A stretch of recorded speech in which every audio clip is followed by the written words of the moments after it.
Welcome to the Divorce Education Series presented by Findling Law.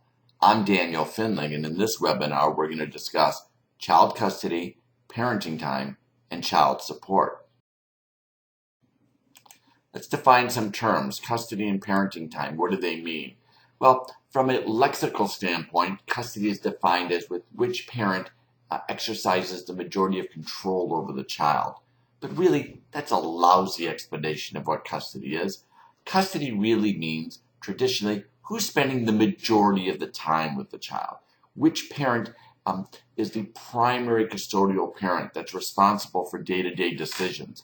And parenting time will really describe the frequency by which each parent spends time with the child. So we used to have these terms, custody, sole custody, joint custody. Now they still exist, but they're really becoming old school type of terms.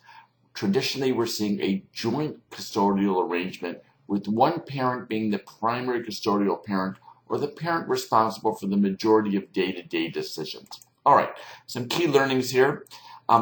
Custody and parenting time are similar, but of course the law is different. The frequency of parenting time is different from who's responsible for day-to-day decisions. Overnights are everything. We'll talk about that in just a few minutes as well. So legal custody and physical custody, this is an important determination. Courts do distinguish between legal custody and physical custody. One of the primary distinctions is this. In virtually every case, the parties are awarded joint legal custody. That is, just because the child or the children may not be spending the majority of the time with one parent, doesn't mean that that parent loses power as it relates to major decisions like religion, healthcare, choice of school. These types of major decisions are joint decisions. One party doesn't trump the other party merely because they're the sole custodial parent or the primary custodial parent. You have equal input. So it begs the question, what happens if you don't agree? Well, if you don't agree, the court will have a hearing. For instance, if you can't agree on a choice of school, you have a Lombardo hearing under parent versus parent, and you put forth your arguments in front of the court why this school is better than that school. All right, so legal custody, put legal in quotation marks. And physical custody, we'll use that term to describe where does the child spend the majority of the time.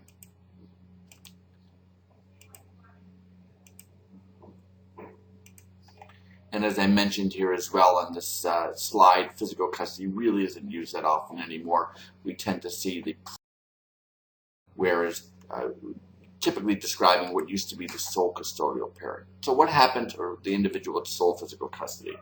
Well, in virtually every case, parties tend to agree. You may think it's impossible in your case, or the person that you may care about or studying about right now, for them to agree as to a custody determination, but as you go through this process, over 90% of cases settle.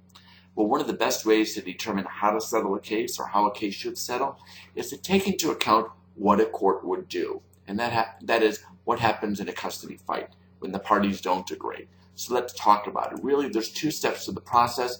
Step number one is there an established custodial environment with one parent? And step number two is what's in the best interest of the minor children or the minor child, as the case may be.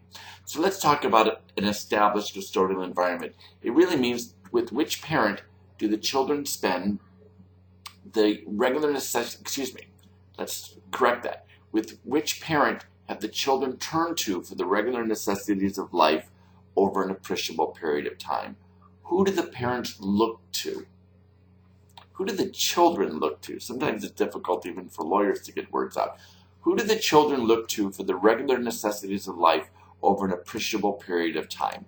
That's what we call the established custodial environment. And what we mean by an appreciable period of time, it's really a broad meaning. If both parties are living in the same house, and you may think, well, I'm doing everything, therefore I have the established custodial environment, that probably isn't true, because parents play different roles. Maybe one parent is responsible for putting the kids to bed, another parent is responsible for or takes on the role of helping with homework or sports. So both parents, if you're living together in the home, typically have an established custodial environment. But if the parties have been separated, maybe a month or two have gone by, or a couple of months gone by, that becomes more and more likely an appreciable period of time when the court would consider or make a determination that there's an established custodial environment with one. Important, because if there's an established custodial environment with one parent, then it is unlikely for a court to remove the child from the established custodial environment. And why is that the case?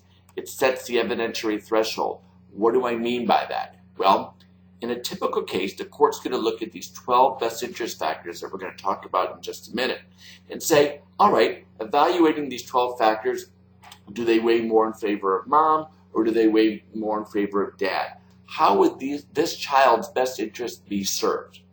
Now, when there's an established custodial environment with one parent, you must show that it's in the best interest of the minor child by clear and convincing evidence.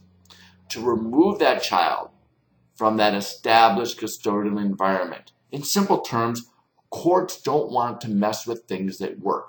If the parents made a determination based on their circumstances that the child's going to live with mom while dad gets his act together or vice versa, and an appreciable period of time has gone by, courts are reluctant to remove that child from that established custodial environment. All right? So, when we talk about the best interest factors, not every factor is equal, and one factor may sway the court. So there's 12 factors. The court has to take a look at all 12 factors, but they're not necessarily equal. For instance, in one case, maybe the mental and physical health of the parties are so paramount that it's going to sway the court to say, listen, the child really belongs with mom, or the child really belongs with dad. All right? And because the established custodial environment sets like this legal threshold, how much you have to prove, it really can become important in close cases. What do I mean by that? Well, let's say that the best interest factors slightly favor mom, but there's an established custodial environment with dad. That's probably not going to defeat it. And dad would be awarded custody in that determination because courts are more concerned with stability. All right, so let's talk about the factors. I'm going to highlight them here. When we talk about like factor A, we're really talking about the emotional bonds that exist between the parent and the child. With regard to factor B, we're trying to project what a parent's ability to foster that bond in the future and how it's going to impact the education, guidance, and religious training for that child. With factor C, it's really pretty much self-explanatory. All right. Now, you may say, well, wait a minute, I don't make any money, so I don't have that capacity. Well, child support could put you in equal footing with that. All right. So the length of time, this really is almost duplicative or overlap of factor D with an established custodial environment. When we talk about factor E, we're really talking about the family environment, not the acceptability of the home or child care arrangements, but the family environment. The moral fitness of the parties, this really goes, down to fault almost. Even though we're in no fault state, if we have, let's say, mom or dad that has a paramour and are introducing the child to, his or her lover, that clearly is not in the best interest of the parties and may be considered immoral by some courts. Alternatively, if we have somebody who's a compulsive alcoholic or compulsive gambler, the moral fitness of the parties clearly could be relevant, as is the mental and physical health of the parties. If you have a parent that is not willing to be compliant with his or her medication and it has an impact on the parent's ability to parent, then clearly it's not in the best interest of the minor child to be with that parent until that parent gets the help. Okay, we really want to make sure that we can. This doesn't mean that we don't want to integrate, disabled persons into society. We just want to make certain that if a parent is struggling with something, that they are taking care of that struggle. As it relates to factor H, school records and so forth, if the child's been living with one parent or if one parent has certain skills that can help the child more than others with school. For instance, maybe the child has a reading disability or problem and the other parent has that same problem, well, that parent clearly is not going to be able to help the child in that area, and maybe we want to give deference to the other child. All right, a lot of people ask me this question as it relates to I. When is a child old enough to express the preference? And the answer is There is no answer. A court will always take into consideration a child's preference if the child's of suitable age, right? A 3-year-old clearly isn't going to be able to manifest their intent of who their preference is. They love both mom and dad, I'm certain, equally. But it is never dispositive. Now, as a child gets older, if a 17-year-old says, I'm never going to live with mom or I'm never going to live with dad under any circumstance, maybe it'll have more weight. But a court always must take a look at all 12 of these factors. So the child never makes the decision, all right? It's a consideration. Now, factor J is also an important factor. In many cases, we have parties that are fighting, and when they do, they disparage each other.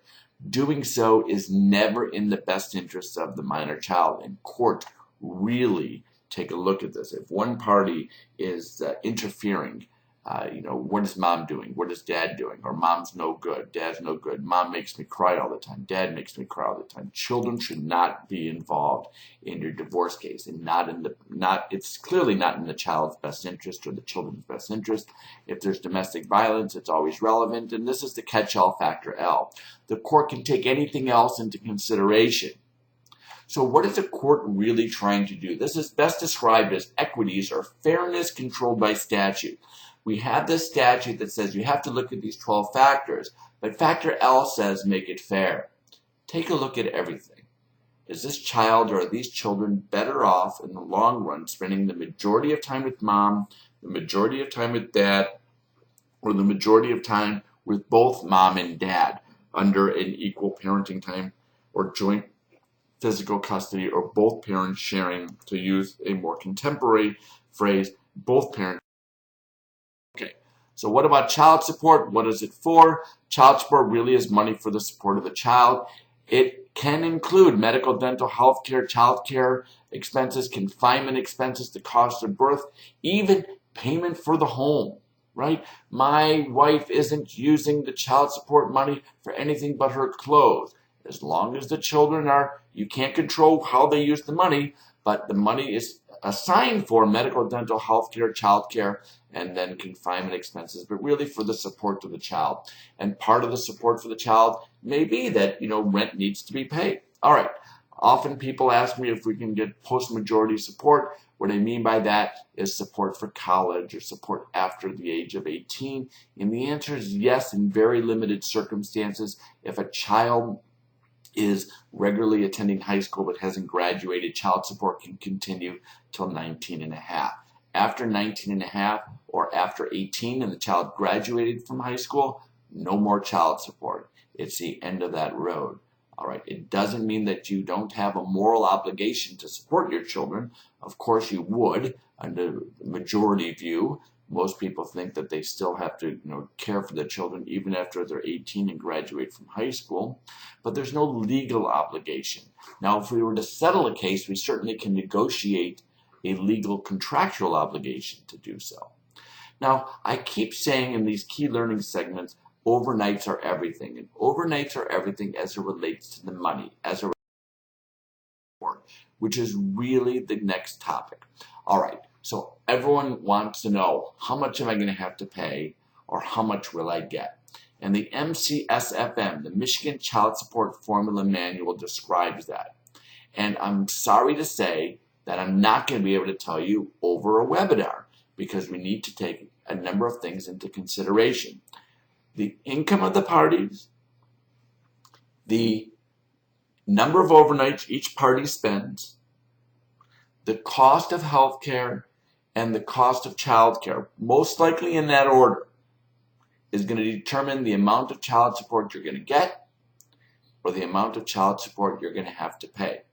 The two most important factors that determine the amount of child support are the income of the parties and the number of overnights. That's going to define how much. The label of joint physical custody or sole physical custody means nothing as it relates to child support. The number of overnights and the income of the parties, then taking into consideration the cost of health insurance, primary variables. So it's inevitable you're going to have questions, especially as it relates to child support. It's almost inevitable. Call me. 877 your firm or 877-968-7347. You can email me.